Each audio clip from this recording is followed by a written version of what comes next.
Teman-teman, baca firman Tuhan wajib setiap hari. Amin. Halo teman-teman, baca firman Tuhan wajib setiap hari. Amin. Shalom dan selamat pagi bagi kita semua. Kembali kita di channel TBKK Japiter Tinambunan. Salam sehat buat kita semua. Tuhan memberkati. Firman Tuhan pada hari ini, hari yang ke-149 tahun 2024, diambil dari Injil Matius pasal yang ke-11 ayat 28. Yesus mengatakan, "Datanglah kepadaku." Sebagai ayat inti dari pasal 11 ayat 28 adalah sebagai berikut. Marilah kepadaku,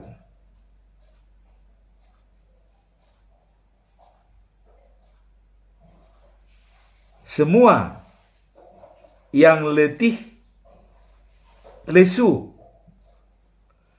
dan berbeban berat. Aku akan memberi kelegaan kepadamu. Nah, kemudian dalam bacaan pagi juga dari Injil Matius pasal 3 ayat 7 sampai dengan 12. Nah, khotbah Yohanes Pembaptis. Ini adalah lanjutan daripada khotbah yang kemarin yang disampaikan oleh Yohanes Pembaptis, ya. Nah, kemudian dalam bacaan malam diambil dari juga Injil Yohanes pasal yang ke-14 ayat 23 sampai dengan 31, yaitu Yesus menjanjikan Roh Allah. Itulah pembacaan firman kita, ayat inti, bacaan pagi, dan bacaan malam. Sekarang mari kita masuk dalam perikop ayat hari ini. Yesus mengatakan, "Datanglah kepadaku." Sebelum kita masuk dalam perikop pasal 11, lebih dulu kita melihat siapakah Matius itu sebagai penulis surat tersebut. Matius adalah orang Lewi, putra dari Alpeus, sebagai penulis buku ini. Jadi memang kalau orang Lewi itu dalam Yahudi, ya, mereka inilah sebagai kaum imam yang dulu ditunjuk oleh Tuhan, ya, melalui Musa, seperti anak-anak keturunan daripada Harun, ya. Kemudian dia dulunya adalah pemungut cukai. Jadi Matius ini sebelum dia menjadi pengikut Tuhan Yesus, dia adalah pemungut cukai atau penagih pajak. Sebelum hidupnya berubah untuk selamanya. Ketika dia menanggapi ajakan Yesus Kristus untuk mengikutinya, ya, mengikuti dia, Kita lihat dalam Matius 9 ayat 9, Markus 2 ayat 14, dan Lukas 5 ayat 27 sampai 28. Penuntun bagi penulis suci. Dan Matius juga pernah mengundang Yesus datang ke rumahnya. Berarti sudah sangat dalam, ya. Dia mengundang Yesus datang ke rumahnya. Nah, kita mendengar pada perikop yang lalu, seorang perwira tidak mampu mendatangkan Yesus ke rumahnya. Kenapa? Terlampau besar katanya. Padahal dia perwira, ya, dia perwira. Saya tidak mampu Tuhan menerima Tuhan di rumah saya. Artinya dia sangat rendah dibanding Tuhan, Raja dari segala raja. Itu pengakuan seorang perwira, walaupun dia berkecukupan. Nah, sekarang malah kebalikan. Matius, ya, mengundang Yesus ke rumahnya. Nah, kemudian dari Matius juga pernah mengundang Yesus ke rumahnya, dan Injil Matius ini ditulis kepada orang-orang Yahudi dan bukan orang Yahudi. Nah, yang percaya dengan tujuan agar mereka dapat memahami bahwa Yesus itu Mesias yang telah dinubuatkan sebelumnya dan telah dinantikan kedatangannya. Jadi Matius dia menyujukan suratnya itu kepada bangsa Yahudi dan bukan Yahudi, bahwa Mesias itu adalah Yesus. Jadi tidak lain lagi yang ditunggu-tunggu, tapi kaum Yahudi masih tetap mengatakan masih menunggu, bukan dia. Karena Yahudi mengatakan, ini anaknya Yusuf katanya, anaknya Yosef. Jadi Mesias masih menunggu. Ya. Nah, maka Matius menyadarkan orang-orang Yahudi bahwa Mesias itu sudah datang, yang kita nanti-nantikan itu. Itu penjelasannya. Dan yang paling menonjol dalam Injil Matius, ada yang menonjol dari semua tulisan daripada Matius, tapi menurut saya ada yang sangat menonjol. Mengapa saya katakan ayat ini sangat menonjol? Yaitu Matius 7 ayat 12, ya. Bunyinya seperti ini. Segala sesuatu yang kamu kehendaki supaya orang perbuat kepadamu, perbuatlah demikian juga kepada mereka. Tuh, tadi tabur tuai kan. Nah, kemudian demikianlah juga kepada mereka. Itulah isi seluruh hukum Taurat dan kitab para nabi. Sungguh hebat jalan pikiran dari Matius. Dia sudah bisa menyimpulkan, ya, bahwa Matius 7 ayat 12 inilah inti daripada hukum Taurat. Jadi kalau ada hukum Taurat 10, inilah intinya. Nah, kemudian kalau ada tulisan-tulisan daripada para nabi, ya, katanya, apakah itu nabi besar, apakah itu nabi kecil, ya. Inilah katanya merupakan, ya, kitab para nabi, kesimpulan dari kitab para nabi, yaitu segala sesuatu yang kamu kehendaki supaya diperbuat kepadamu, diperbuat orang kepadamu, perbuatlah demikian juga kepada mereka. Jadi kalau kita mengasihi, pasti kita dikasihi. Tapi kalau kita berbuat jahat kepada orang, orang lain juga pasti berbuat jahat. Kecuali kalau Yesus, ya. Kalau Yesus, walaupun kita berbuat jahat kepadanya, dia membalas kebaikan. Nah, itulah yang namanya kasih agape. Tapi itu hanya Yesus, ya, yang bisa tidak disamakan dengan ayat ini, hanya Yesus. Kalau manusia semua pasti seperti ini, karena masih kedagingan, masih menempel pada diri manusia. Tapi kalau Yesus sudah roh Allah yang berada pada dia. Nah, sekarang kita masuk dalam perikop pasal 11. Datanglah kepada saya, datanglah kepadaku.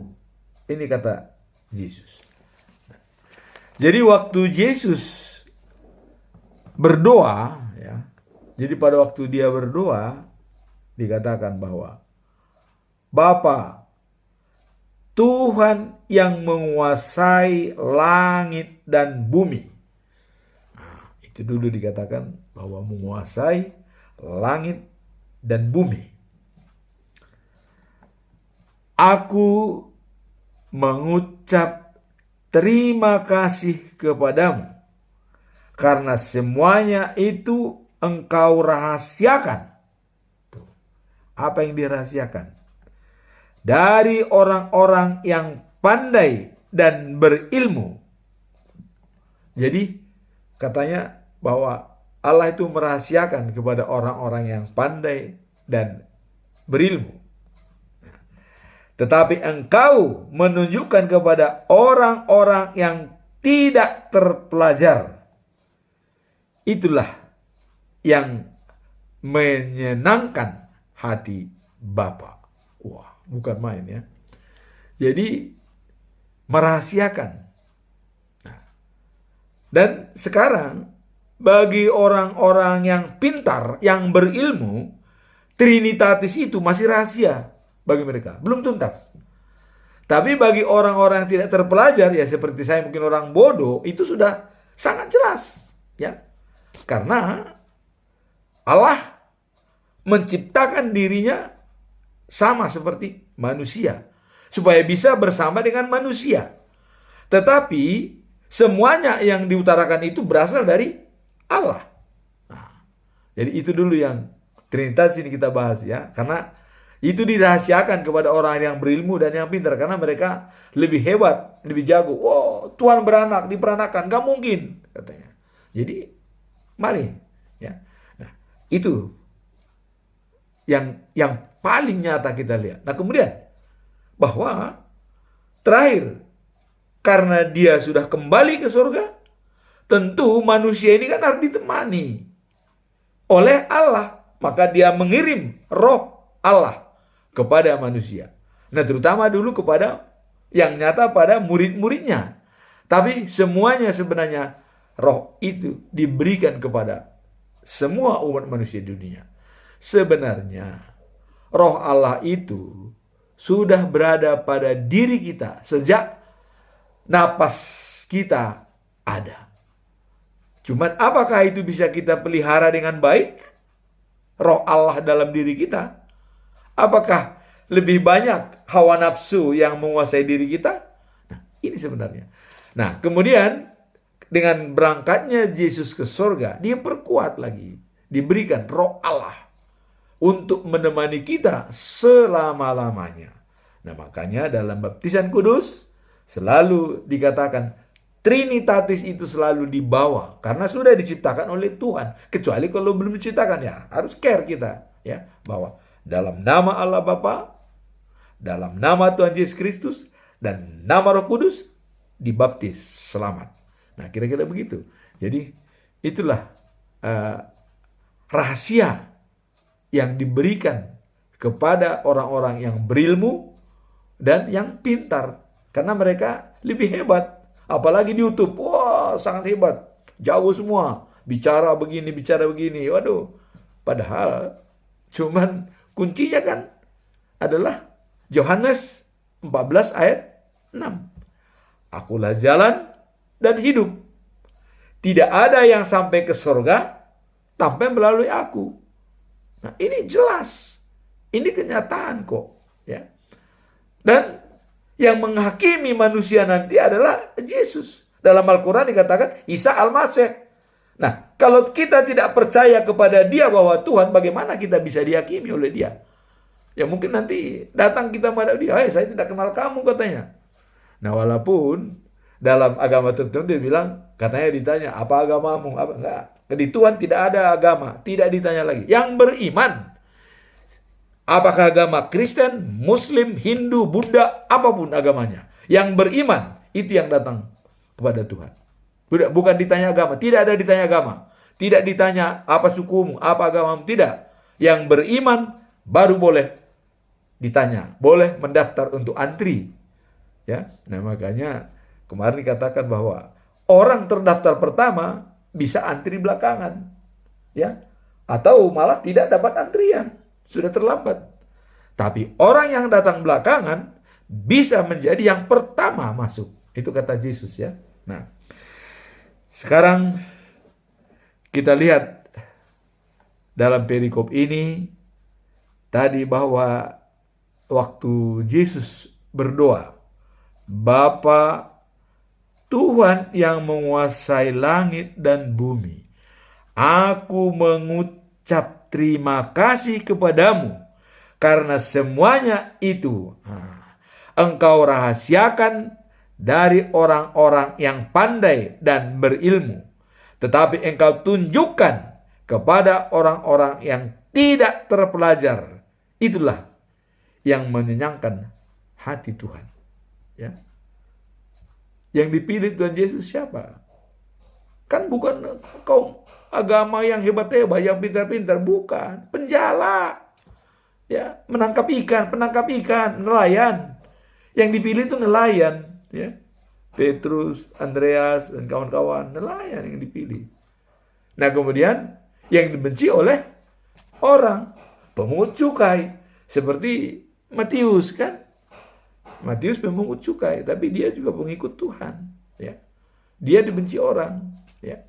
Nah, jadi itulah yang dikatakan oleh Yesus itu bahwa dirahasiakan kepada orang-orang yang berilmu dan yang pintar. Tapi kepada orang-orang yang pintar, ini bukan rahasia lagi. Kalau mau mengakui Trinitatis itu adalah satu, bukan tiga. Itu kuncinya. Ya. Karena rahasia agama Kristen itu adalah itu sebenarnya. Trinitas ini rahasia karena susah diungkap oleh orang. Pasti tidak percaya. Oh tiga, Tuhannya tiga. Bapa, Anak, Roh. Tidak mengerti. Ya. Saya sudah mengatakan bahwa Trinitatis itu adalah konsepsi sistem. Tiga, segitiga sama sisi. Tapi segitiga itu kan bukan tiga. Satu. Tapi perbuatannya tiga. Kenapa? Karena ingin menyelesaikan diri. Ya. Karena tidak mungkinlah Allah datang ke dunia. Karena kalau Allah datang, wah, persiapannya sangat hebat. Embun menutupi. Api datang. Kan jadi takut semua orang. Kalau Tuhan Allah datang ke dunia ini, takut. Nggak ada yang berani. Maka Yesaya mengatakan, oh celakalah saya. Waktu dia mimpi, ketemu dengan Tuhan. Oh celaka saya. Waduh, saya manusia berdosa katanya. Tapi malaikat datang, diambillah bara yang ada di perapian, dimasukin ke mulutnya, dah, dosamu diampuni.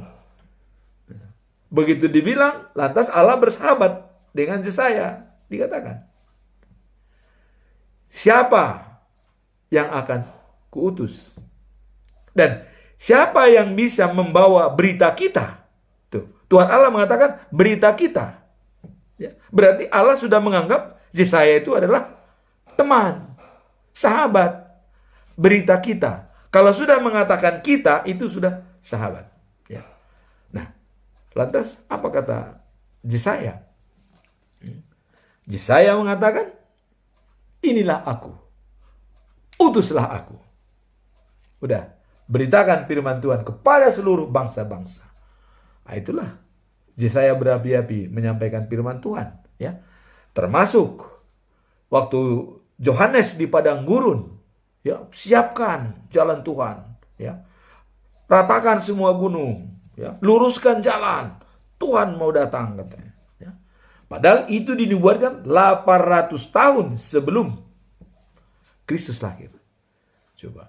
Dan di sana pun dikatakan keturunan Daud. yang menjadi penyelamat dunia. 800 tahun. Ya. Jadi semua dalam Alkitab ini pasti terbukti. Nah, Yesus mengatakan, saya akan berangkat ke surga. Nanti akan kita dalam perikop ini. Dan saya akan kembali. Tuh. Tetapi sebelum saya kembali, saya akan berikan kepadamu roh penolong. Itu nanti dalam bacaan malam. Roh penolong. Supaya kamu kuat untuk menemani kamu selama-lamanya. Nah, jadi enak. Diberikan roh penolong. Menemani kita ya selama-lamanya. Nah, kemudian lalu Yesus berkata, segala sesuatu yang sudah diserahkan Bapa kepadaku, tidak seorang pun mengenal anak selain Bapa. Tidak ada yang mengenal dia selain Bapa secara utuh. Kalau kenal-kenal begitu saja sih kenal, tapi secara utuh. Ya bahkan murid-murid Tuhan Yesus pun mengatakan Tuhan. Karena dia mengatakan mau pergi ke Bapa, ya, mau naik. Ban, tunjukkanlah kepada kami. Siapa Bapa itu? Di mana Bapa itu? Kata Yesus mengatakan, waduh, Filipus katanya. Kamu sudah lama dengan saya, tapi kok masa belum mengenal? Nah ini kata-katanya. Nah, sekarang dikatakan, segala sesuatu sudah diserahkan Bapa kepadaku. Jadi artinya semuanya sudah diserahkan oleh Allah kepada Yesus. Tidak ada yang ditinggalin. Semua diserahkan. Ya. Nah, kemudian dikatakan tidak seorang pun mengenal anak, mengenal aku selain Bapa. Jadi yang kenal percis terhadap Yesus adalah Bapa di surga.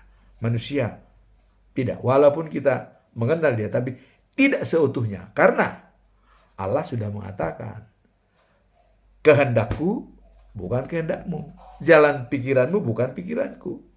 Maka Raja Sulaiman atau Raja Salomo dalam Amsal mengatakan bahwa adalah kita hanya bisa berencana, berkehendak. Tetapi Tuhanlah yang menentukan segalanya. Begitu. Nah, jadi di sini pun tidak ada juga mengenal Bapa selain anak. Jadi mereka ini jelas tidak ada mengenal Bapa selain anak. Ya karena dia anak, dia Bapa. Ya pastilah, kira-kira begitu filosofinya ya. Dia Bapa, dia anak. Itulah Yesus ya. Nah, kemudian orang-orang kepada siapa anak itu tidak ada juga mengenal Bapa selain anak. Dan orang-orang kepada siapa anak itu memperkenalkan Bapa. Nah, kepada siapa? Memperkenalkan anak itu kepada Bapa. Maka akulah jalan, kata Yesus ya. Yohanes 14 ayat 6. Akulah jalan dan hidup. Tidak ada yang sampai kepada Bapa tanpa melalui aku, kata Yesus ya. Nah, kemudian ayat hari ini adalah merupakan jaminan bagi semua orang ya yang sudah lelah, capek, sangat pusing, memikirkan anak sekolah, memikirkan segalanya, keluarga, rumah tangga. Datanglah ayat hari ini. Apa? Kata Yesus. Datanglah kepadaku, kamu semua yang lelah, ya, dan merasakan beratnya beban. Aku akan menyegarkan kamu. Itu. Inilah jaminan. Seberat apapun bebanmu, datang kepadanya, selesai. Jadi jangan kita, ada orang ya ditanya sendiri, dijawab sendiri, akhirnya miring, ya, alias crazy atau gila, ya. Dia jawab sendiri, ditanya sendiri, ya akhirnya tidak menyelesaikan masalah. Tapi coba tanya kepada Tuhan, dijawab oleh Tuhan, selesai. Nah, ini jaminan. Datanglah kepadaku, ya. Kamu semua yang letih dan merasakan beratnya beban, aku akan menyegarkan kamu. Ikutlah perintahku dan belajarlah daripadaku. Sebab aku ini lemah lembut dan rendah hati, maka kamu akan merasa segar. Nah, datanglah kepadaku, belajar dari saya lemah lembut kok. Ya. Nah, maka kelemah lembutan Yesus dikatakan, kalau ada orang menampar pipi kirimu, berikan pipi kanan. Ya. Kalau ada orang melempar batu kepadamu, lempar pisang. Tuh, lemah lembut kan?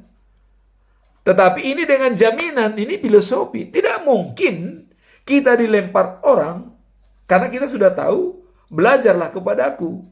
Ya, contoh, tidak mungkin kita dilempar orang. Tidak mungkin. Ya, selama kita berbuat baik. Maka tadi adalah sebagai inti daripada Injil Matius itu, bahwa Matius 7:12, perbuatlah apa yang diinginkan, apa yang kau inginkan diperbuat oleh orang lain kepadamu. Nah, begitu kan? Nah, jadi di sini dikatakan, sebab aku ini lemah lembut dan rendah hati, maka kamu akan merasa segar. Nah, karena perintah-perintahku menyenyangkan, ya, dan beban yang kutanggungkan atasmu ringan. Inilah inti nas kita hari ini, ya, ringan. Jadi dalam ayat hari ini dikatakan, marilah kepadaku semua yang letih lesu dan berbeban berat, aku akan memberi kelegaan kepadamu. Wah, bukan main, ya. Nah, inilah pedoman kita ayat hari ini. Dan belajarlah kepada Yesus, dia lemah lembut dan rendah hati, ya. Dan tugas kita adalah menyenangkan hati Allah, hati Yesus, hati Roh Kudus. Itu tugas kita. Nah, kemudian bacaan pagi, ya, dari Matius, Injil Matius pasal 3 ayat 7 sampai 12. Nah, ini khotbah Yohanes Pembaptis. Nah, ini adalah sambungan, ya, dari bacaan pagi kemarin, yaitu ayat 1 sampai dengan 6. Dikatakan kemarin bahwa bertobatlah, ya, dan mengutip kata Nabi Yesaya, ya. Kitab Nabi Yesaya pasal 40 ayat yang ke-3. Siapkan jalan di padang gurun bagi Tuhan. Luruskan jalan raya, ya. Dan padang belantara bagi Allah kita. Jadi jalan raya dan padang belantara diluruskan, karena Tuhan Allah mau datang. Ini dibuatkan oleh Yesaya. Nah, dan dalam perikop ini, ya, Yohanes melayani orang Farisi dan Saduki. Jadi dia melayani orang Yahudi, ya, secara keseluruhan, ya. Farisi dan Saduki. Nah, kalau Farisi ini biasanya adalah kaum guru-guru agama, Saduki itu pelayan, ya. Nah, dan mereka itu datang di Sungai Yordan, tempat Yohanes membaptis, ya. Nah, waktu Yohanes melihat mereka datang, dia berkata kepada mereka. Yohanes juga sangat kuat, dia memperingatkan orang Yahudi, ya. Nah, mungkin dengan saking kuatnya dia memperingatkan, tapi risikonya hatinya juga, kepalanya kan dipenggal oleh Raja Herodes, itu dihadiahkan kepada putrinya, karena putrinya meminta kepalanya Yohanes Pembaptis dipenggal. Coba, nasibnya juga tragis. Tapi dia keras mengatakan, kamu orang jahat. Nah, ini kepada Yahudi nih, kamu orang jahat. siapa yang mengatakan bahwa kamu dapat luput dari hukuman Allah yang akan datang? Tuh, siapa yang bisa menjamin kamu luput dari hukuman Allah di masa yang akan datang? Nah, karena Yohanes Pembaptis ini tugasnya memang membaptis, dan baptisan kudus itu adalah dosanya diampuni, kira-kira begitu ya. Nah, baptisan kudus itu, cuman Yohanes masih membaptis dengan air ya, dengan air. Nah, kalau Yesus dengan Roh Kudus ya, dengan nama Allah Bapa dan juga air. Nah, kalau Yohanes dia membaptis dengan air. Makanya dia bilang, kamu orang jahat, siapa yang mengatakan bahwa kamu dapat luput dari hukuman Allah yang akan datang? Tidak ada luput. Karena ya, orang yang percaya, yang beriman kepada Tuhan masuk surga. Yang tidak beriman ya masuk neraka. Maka tujuan kita adalah life after life, kembali lagi Yerusalem yang baru. Nah, kemudian dia katakan, karena dia mengatakan keras, lanjutan daripada kata-kata daripada Yohanes, tunjukkanlah dengan perbuatanmu bahwa kamu sudah bertobat dari dosa-dosamu. Jadi dari perlakuan ya, melihat kita bertobat atau belum. Nah, jadi Yohanes melanjutkan ya, jangan karena Abraham nenek orang percaya kamu bisa lolos dari hukuman Allah. Jadi bukan karena bapak kita, bukan karena ibu kita, bukan karena saudara kita bahwa kita bisa lolos. Tidak ada itu. Pribadi. Ini maksudnya Yohanes ya. Nah, dan batu-batu ini pun sanggup Allah membuatnya keturunan untuk Abraham. Tuh kan. Jadi batu pun bisa diciptakan oleh Allah sebagai keturunan Abraham. Jadi jangan karena kamu keturunan Abraham seolah bangga, udah kamilah wawasan surga. Tidak. Dari batu pun bisa diciptakan Allah keturunan Abraham. Apa yang tidak bisa dibuat oleh Tuhan? Kira-kira begitu. Pedasnya khotbah daripada Yohanes Pembaptis ya. Nah, kemudian dia mengatakan, kapak siap menebang pohon sampai akar-akarnya. Setiap pohon yang tidak menghasilkan buah yang baik akan ditebang.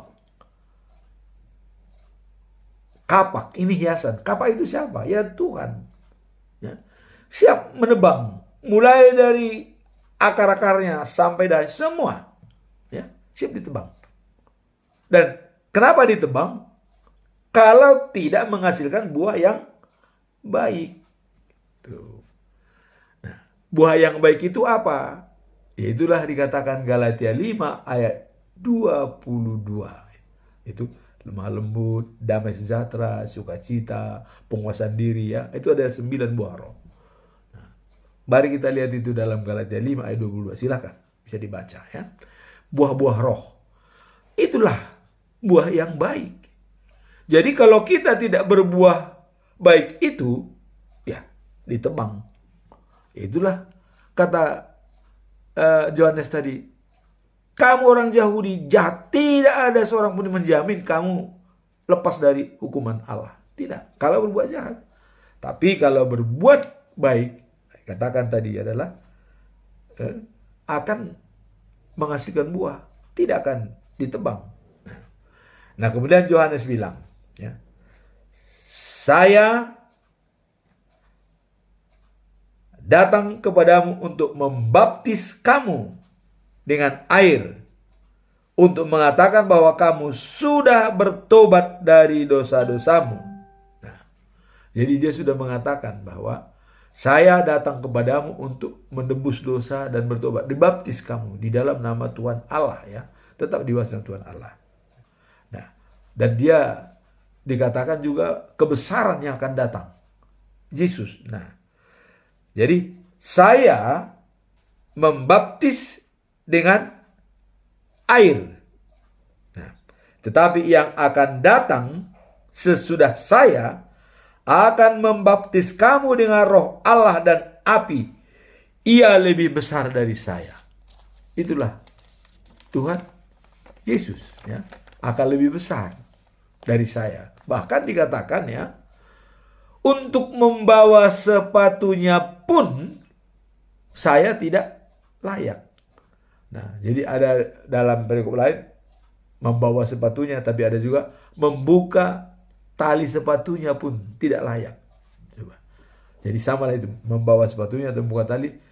Jadi artinya membawa sepatunya pun saya tidak layak.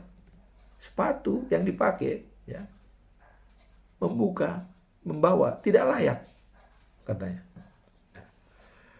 Kemudian dia mengatakan di tangannya ada nyiru, ya, untuk menampi. Jadi nyiru itu semacam alat tampi. Kalau beras yang baru ditumbuk, ya, dulu di kampung-kampung itu ditampi, ya. Dan yang baik beras diambil, tapi yang sekamnya itu dibuang, dedaknya dibuang. Dan dipilih lagi, yang baik itu pun dipilih lagi. Ada yang masih padi, ada yang sudah beras. Nah, itulah dikatakan tadi bahwa di tangannya ada nyiru untuk menampi, ya, semua gandumnya sampai bersih. Tuh. Nah, gandum akan dikumpulkan dalam lumbung, tetapi semua sekam akan dibakarnya, ya, di dalam api yang tidak bisa padam. Wow. Jadi ini kiasan ini. Jadi nyiru itu adalah Tuhan Yesus itu yang menampi, yang menseleksi kita. Nah, siapa yang berbuah tadi dan tidak berbuah? Nah, yang berbuah tadi itu dimasukkan, katanya tadi dalam lumbung, masuk dalam surga. Tapi yang tidak berbuah itu dimasukkan dalam nyala api yang tidak pernah padam.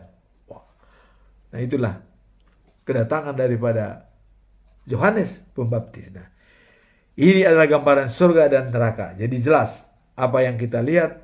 Nah, demikianlah inti dan bacaan pagi, sehingga Yohanes Pembaptis mengatakan, bertobatlah dari segala dosa-dosamu dan terimalah baptisan kudus. Itulah bacaan pagi. Kemudian kita masuk dalam bacaan malam, ya. Yohanes juga, ya, Injil Yohanes pasal yang ke-14 ayat 23 sampai 31.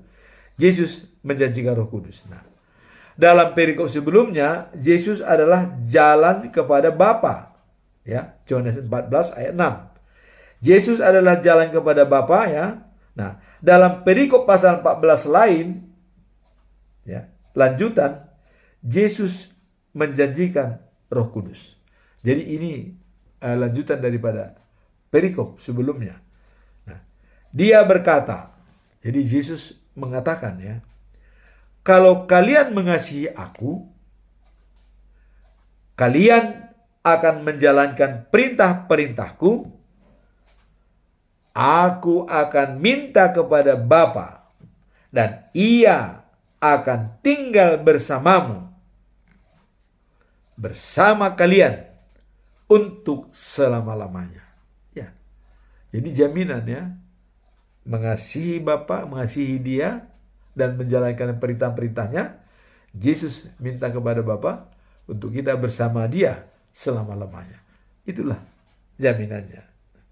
Nah, kemudian Dialah Roh Allah yang akan menyatakan kebenaran tentang Allah. Jadi apa yang dijanjikan tadi itu, yang bersama kita selama, yaitu Roh Allah yang bisa menyatakan kebenaran Allah. Jadi semua orang yang sudah dimasuki oleh Roh Allah, dia pasti bisa menyatakan kebenaran. Tapi kalau kita lihat dalam dialog-dialog, apalagi berdialog dengan bukan satu iman dengan kita, ya, saya lihat banyak itu. Ya, seperti ada kemarin, ya, Nandar dan lain-lain. Kalau berdialog dia tidak ditemani oleh Roh Allah, jangan harap bisa akan terbuka. Jadi setiap orang, ya, yang sudah dimasuki Roh Allah, dia akan menyatakan kebenaran Allah. Itu kuncinya. Jadi kalau ada orang tidak mengatakan kebenaran Allah, mengatakan Yesus bukan Tuhan dan bukan ini, berarti dia belum dimasuki oleh Roh Allah. Maka dia tidak bisa menyatakan kebenaran. Nah, tapi kita mengakui bahwa Yesus sama dengan Allah, berarti kita sudah masuk dalam kebenaran Allah. Itu kuncinya. Jadi kita pun berdialog dengan orang-orang lain, kita tinggal tanya, dia ini sudah dimasuki Roh Allah belum? Kalau enggak, sampai kapanpun dia tidak akan percaya. Banyak orang pasti dialog tidak akan nyambung. Karena kenapa? Dia tidak dimasuki Roh Allah. Dan apakah jaminan pendeta dimasuki Roh Allah? Belum tentu. Banyak pendeta yang tidak bisa menjawab. Banyak. Karena dia tidak dimasuki Roh Allah. Tetapi ada orang yang tukang beca pun atau tidak punya pendidikan pun bisa menjawab. Karena apa? Dimasuki oleh Roh Allah. Itulah rahasia tadi yang dikatakan oleh Yesus itu waktu dia berdoa. Ya. Kamu memberikan rahasia kepada orang-orang yang berilmu dan yang pintar. Tetapi kamu tunjukkan kepada orang-orang yang tidak berilmu. Sehingga menyenangkan hati Allah. Ya. Nah, jadi ini juga ada kaitannya. Yesus mengatakan lebih gampang orang ya miskin masuk dalam surga dibanding orang kaya katanya. Itu hanya filosofi gambaran ya. Nah, jadi di sini Tuhan Yesus mengatakan mengasihi aku dan melakukan perintah-perintahku, saya akan minta kepada Bapa roh penolong buat kamu, itu Roh Allah. Nah, kemudian waktu Yesus menyatakan orang yang menerima perintah-perintahku dan melakukan, dialah yang mengasihi aku. Dan Bapakku juga akan mengasihi dia. Wah, ini ada pertanyaan ini. Judas, tapi bukan Judas Iskariot ya. Ini Judas yang ada juga dalam kitab, bukan. Ya. Nah, dia bertanya, bukan Judas Iskariot, pada Yesus ya. Tuhan, mengapa menyatakan diri kepada kami, bukan pada dunia? Nah, jadi kenapa Yesus itu selalu menyatakan kepada kami, bukan kepada dunia? Nah, Yesus menjawab, orang yang mengasihi aku akan menuruti ajaranku. Bapakku akan mengasihi dia, dan Bapa dan aku akan datang kepadanya dan tinggal bersama dia. Orang yang tidak mengasihi aku tidak menuruti ajaranku, ya. Dan ajaran yang kalian dengar itu bukan dari aku, melainkan dari Bapa. Nah, jadi jelas memang orang yang mengasihi, artinya ini siapapun bisa bersama dengan Bapa, bukan hanya pengikut, ya. Jadi tadi karena Judas itu mengatakan, kok kenapa kepada kami saja yang dinyatakan, katanya kan. Nah, tadi katakan, orang yang mengasihi aku akan menuruti ajaranku. Jadi orang. Jadi kalau yang namanya orang itu, ya semualah. Bukan hanya murid-murid Tuhan Yesus orang. Ya, termasuk yang lain juga. Yang ciptaan manusia itu adalah orang semua. Yang ditanggung oleh Tuhan ya. Nah, jadi orang yang mengasihi aku akan menurut ajaranku. Kemudian Bapakku akan mengasihi dia. Nah, jadi sudah digarisbawahi. Jadi mengasihi aku dan menuruti ajaranku, Bapakku juga mengasihi dia. Berarti Yesus itu sama dengan Tuhan. Ya, udah jelas apa yang diperbuat Yesus itu Tuhan Allah tahu. Nah, Bapa dan aku akan datang kepadanya dan tinggal bersama dia. Orang yang tidak mengasihi aku tidak menuruti ajaranku, dan ajaran yang kalian dengar itu bukan dari aku melainkan dari Bapa. Nah, kemudian Yesus mengatakan, setelah aku pergi naik ke surga, maka Roh penolonglah yang tinggal bersamamu selamanya, yang berada di tengah-tengahmu sebagai pemberian dari Bapa di surga. Itulah yang menemani selama-lamanya, ya, Roh Allah. Karena kalau dia datang kedua kali, bukan tugas untuk pendalaman lagi, tapi menjemput yang baik, ya, menjemput. Bukan lagi pendalaman, tapi di dunia ini terakhir diberikan pendalaman adalah Roh Allah. Dan Rohlah yang bekerja pada semua orang. Yang ada juga pengikut Kristus itu karena Roh. Bahkan kalau kita lihat pengaruh roh itu yang paling dahsyat waktu Petrus berkhotbah di Yerusalem, waktu menerima roh Allah, sampai 3.000 orang dibaptis. Coba, 3.000 orang, begitu banyaknya. Itulah kuasa roh Allah. Jadi roh Allah sudah bekerja kepada kita.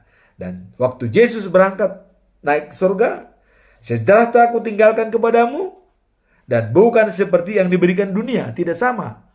Kalau yang diberikan dari dunia itu selesai. Tapi kalau sejahtera yang diberikan oleh Tuhan itu selamanya kita bergembira. Nah maka setiap kita baca firman Tuhan, kita diperbarui. Merasa enak. Bahkan kita bertanya, besok pagi apa firman Tuhan? Nah begitu kita buka, kita senang melihatnya. Nah inilah yang dikatakan, sejahtera aku tinggalkan kepadamu, dan bukan seperti yang diberikan oleh dunia itu. Sejahtera itu ya pikiran yang baik. Baca firman setiap hari. Nah, dan jangan takut dan jangan gelisah. Ya. Kalian sudah mendengar, aku akan pergi, tetapi aku akan datang kembali. Nah, kalau kalian mengerti, akan kalian senang aku pergi. Jadi artinya dengan kepergianku, kalau kalian mengerti, pasti senang. Ya, walaupun pada waktu itu murid-murid Tuhan Yesus itu, waktu dia naik ke surga, udah ditutupi awan, mereka masih menunggu di situ. Ya, kayaknya apa? Nggak ngerti, masih tetap menunggu. Padahal udah naik ke surga, tidak. Datanglah malaikat, ya. Hei, apa lagi yang kalian kerjakan di sini? Dia sudah naik kok. Pulanglah. Baru pulang mereka ke Yerusalem. Jadi kenapa dikatakan kalau kalian mengerti akan aku, ya, kalian akan senang. Aku pergi kepada Bapa sebab ada sebab. Bapa lebih besar dari aku. Aku tidak akan berbicara lebih banyak lagi dengan kalian. Baru dia naik surga. Kenapa dikatakan Bapa lebih besar? Iya kan? Yesus kan datang ke dunia kan sebagai manusia. Ya pastilah lebih besar. Walaupun dia sendiri, Yesus sendiri sebenarnya Allah itu. Ya. Tapi dia bilang lebih besar. Ini supaya pemahaman kita itu dengan Trinitatis itu sempurna gitu ya. Ya, sempurna pemahaman kita Trinitatis. Nah, jadi demikianlah pembacaan firman Tuhan pada pagi hari ini. Tadi, datanglah kepadaku hai berbeban berat, letih, lesu, ya, akan kuringankan. Belajarlah padaku, aku lemah lembut dan rendah hati, ya katanya. Nah kemudian bacaan malam tadi Yohanes mengatakan bertobatlah, Raja yang penyelam akan datang. Nah, kemudian di dalam perikop terakhir ini adalah Yesus meninggalkan sejahtera kepada manusia yang ada, tapi bukan sejahtera dari dunia, tapi sejahtera dari Allah, yaitu rohnya yang disampaikan kepada manusia yang percaya kepadanya. Demikianlah bacaan firman Tuhan. Semoga firman hari ini semakin memberikan kita percaya pada firman Tuhan dan yakin bahwa Yesus, Allah, Roh Kudus adalah satu. Walaupun digambarkan dalam Trinitatis, tiga sama sisi, tetapi tetap segitiga itu adalah satu, yaitu Tuhan Allah. Jadi kalau dikatakan dalam bahasa Arab, asyhadu Allah, la ilaha illallah. Tiada Tuhan selain Allah. Firman pertama, titah pertama, akulah Tuhan Allahmu. Sembahlah aku saja. Ini jelas dikatakan oleh Tuhan Allah. Amin. Tuhan memberkati kita semua.